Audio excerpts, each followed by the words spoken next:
نام ہے محمد بن مستدیر. استاد کا طریقہ تھا کہ جو پہلے آتا تھا اس کا کافی پہلے، لیکن اس سے کوئی نمبر لے کے نہیں گیا کبھی بھی. تو استاد نے کہا ان انت الا قطرف، پنڈی ہو، وجود میں چھوٹی سی، گھونسلہ اتنا بناتی ہے، اور باقاعدہ شاخ پہ آ کے 2-3 دن تک جھولتے ہیں. اب یہ بھی دیکھتے ہیں کہ یہ جگہ کیسی ہے، بلی آئے بہت ساری، پھر دیکھتے ہیں کہ میری طرف دیکھتے ہیں کہ یہاں بیٹھا ہوتا ہے لاٹھی ابھی ہے، بلی کچھ نہیں کر سکے گی. تو میں وہ دفتر کے خادم کو کہتا ہوں دیکھو یہ بلی اجازت مانگ رہی ہے. چند دن بعد وہ کہتے ہیں جی گھونسلہ بنانا شروع کر دیا، اور اتنا زبردست گھونسلہ، اتنے سے اس کا وجود ہے، لیکن گھونسلہ اس کا ایسا بنتا ہے کہ بس ایک شاہی محل تیار ہوتا ہے جو زرداری صاحب کے فرانس میں سرائے محل اس کی نقل کرتا ہے. محمد بن مستدیر. لا يحب الله الجهر بالسوء من القول، اس کو طرف نے تفسیر کی اور اس نے کہا ہے کہ یہ آیت اس آیت کے ہم رنگ ہے کہ الا من اکرہ وقلبہ مطمئن بالایمان، جس کو مجبور کیا گیا اس کے ساتھ ظلم کر کے. اور بالسوء من القول کلمہ کفر مراد ہے، اور اس کا جہر کرایا گیا جب تک وہ پڑھے نہیں، چھوڑ نہیں رہے. وقال اللہ سمیعا علیما، اور اللہ سب کچھ سننے جاننے والے ہیں. ان تبدو خیرا، اگر تم ظاہر کرو کوئی بھلا، او تخفو یا چھپاؤ، او تعفو عنہ یا درگزر کر لو برائی سے، فإن اللہ کان عفوا قدیرا، پس اللہ بھی تو معاف کرنے والا باوجود قدرتوں کے. ان الذین یکفرون باللہ ورسلہ، بے شک وہ لوگ جو کفر کرتے اللہ اور رسول سے، ویریدون ان یفرقوا بین اللہ ورسلہ، اور چاہتے ہیں کہ تفریق پیدا کرے اللہ اور پیغمبروں میں. یہ قرآن کو تو مان سکتے ہیں، حدیث نہیں. دیکھو فرق ہے. وَيَقُولُونَ نُؤْمِنُ بِبَعْضٍ وَنَكْفُرُ بِبَعْضٍ، اور کہتے ہیں ایمان لاتے ہیں بعض پر اور نہیں مانتے ہیں بعض. وَيُرِيدُونَ أَن يَتَّخِذُوا بَيْنَ ذَلِكَ سَبِيلًا، اور چاہتے ہیں کہ اختیار کر لیں اس کے درمیان میں ایک اور راستہ پرویزیت کا، القرآن کے نام پر. أُولَٰئِكَ هُمُ الْكَافِرُونَ حَقًّا، یہ لوگ کافر پکے. وَأَعْتَدْنَا لِلْكَافِرِينَ عَذَابًا مُهِينًا، اور ہم نے تیار کیا ہے کافروں کے لیے عذاب رسوا کن. چنانچہ ہندوستان میں ایک شخص پیدا ہوا تھا، نیاز فتح پوری. اس نے قرآن کے ترجمے اور بعض فوائد میں اس طرح باتیں کہی جس سے حدیث سے بے اعتمادی پیدا ہو. کہتے ہیں کہ سر سید احمد خان نے بھی اس کو ہوا دی. میں نے سر سید کی بعض کتابیں دیکھی ہے اور مجھ پر اس کا حال اچھا واضح ہوا، خاص کر مولانا محمد قاسم نانوتوی کی وفات پر جو واویلا کیا ہے، جو مضمون تحریر کیا، اس مضمون کے بعد سر سید کو کافر کہنا میرے لیے مشکل ہے. محمد قاسم پر دنیا اسلام نے واویلا اور رونا دھونا کیا، لیکن سر سید جیسے غم کسی ساتھ پڑے ہوئے. وہ لکھتے ہیں میں اور مولانا اکٹھے ہم سبق رہے، مجھے طالب علمی سے مولانا کے ساتھ کا شرف حاصل. مولانا بچپن سے ہی ہونہار تھے، خدا رسیدہ تھے، خشوع اور خضوع کے طے کرتے. انہوں نے کسی کی مخالفت کی ہے تو اللہ کے لیے، موافقت کی ہے تو اللہ کے لیے.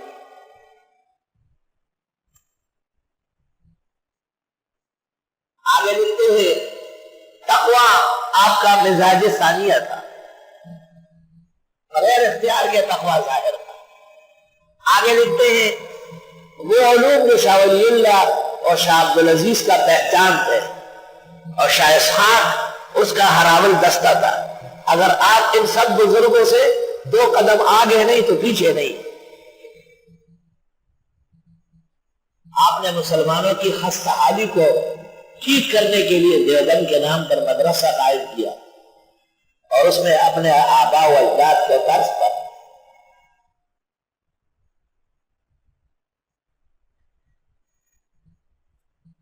تقوی اور زہد کے ساتھ سلف کے علوم پڑھانے کا کامیاب درس دیتے تھے۔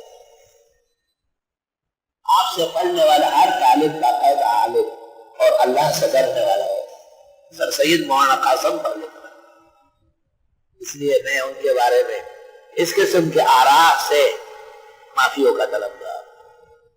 ان کی تحریر بغیر آنسو کے نہیں پڑھی جا رہی۔ جو مولانا محمد قاسم نانوتوی کو اتنا قریب سے جانتا ہو، آگے لکھتے ہیں ہماری قوم کی بدقسمتی ہے، پیش بہا افراد کے وفات پر چند دن واویلا کر کے چپ بیٹھ جاتی ہے۔ مسلمانان ہند کا فرض ہے کہ مولانا کا قائم کردہ مدرسہ دیوبند اس کو ترقیات دے رہی ہے۔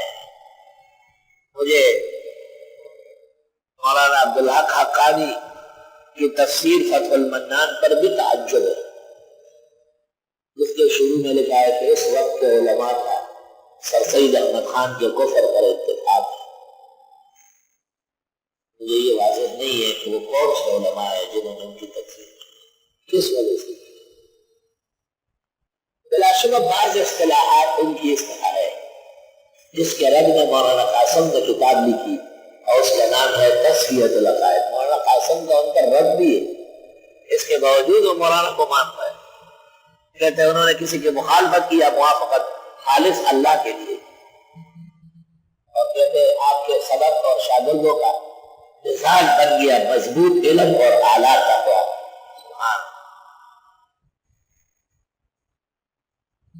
ایک شخص غازی خان کا ڈیرے، غازی خان نام تھا اس کا، ڈیرہ غازی خان، اسی نام سے مشہور ہے، اور پاکستان بننے کے بعد غلام احمد پرویز اور ڈاکٹر فضل الرحمان انہوں نے چاہا کہ نیا نیا ملک بنا ہے، اچھی بنیادیں ہیں، یہاں سے حدیث کو نکال دیا جائے، مشرقی اور مغربی پاکستان کے علماء کو جمع کر کے محدث العالم شارح البخاری و ترمذی ہمارے شیخ حضرت اقدس مولانا محمد یوسف بندوری نے مشرقی اور مغربی پاکستان کے علماء سے فتنہ انکار حدیث پرویزیت کے خلاف دستخط لے لیے، کفر کا، اور ان کی تکفیر کی گئی ہے۔ یہ کتاب اس نام سے مل رہی ہے، فتنہ انکار حدیث، یعنی پرویزی فتنے کے خلاف علماء کا متفق فتویٰ۔ فتنہ انکار حدیث یعنی پرویزیت کے خلاف علماء کا متفق فتویٰ۔ استاد گرامی قدر فقیہ حاضر الامہ شیخ الحدیث مولانا مفتی علی حسن نے کتاب مرتب کی، حضرت بنوری کے حکم پر وہی بیٹھ۔ بہت ناموزون بات ہے کہ ہمارے فاضل بھائی اور ہمارے منتہی طلباء اپنے بزرگوں کی خدمات سے بالکل دور واقع ہے۔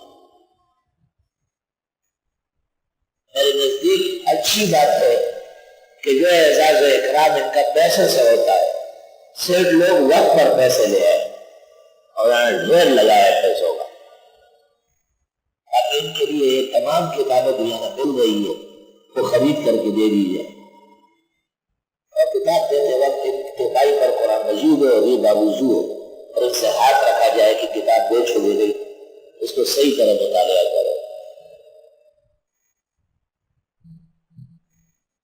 اس کا یہ مطلب نہیں کہ آپ آج روانہ ہو جائے پیسے تو ملیں گے نہیں، پیسے تو لانا تو پیسے کیا چیز، آپ میرے پاس اس لیے تھوڑی آئے، پیسے تو ہر جگہ بہت ہے، کراچی یونیورسٹی میں، کالجوں میں، غیر مقلدوں کے یہاں اہلیہ نے بدعت کیا، یہاں تو آپ حقانیت اور ربانیت کی تلاش میں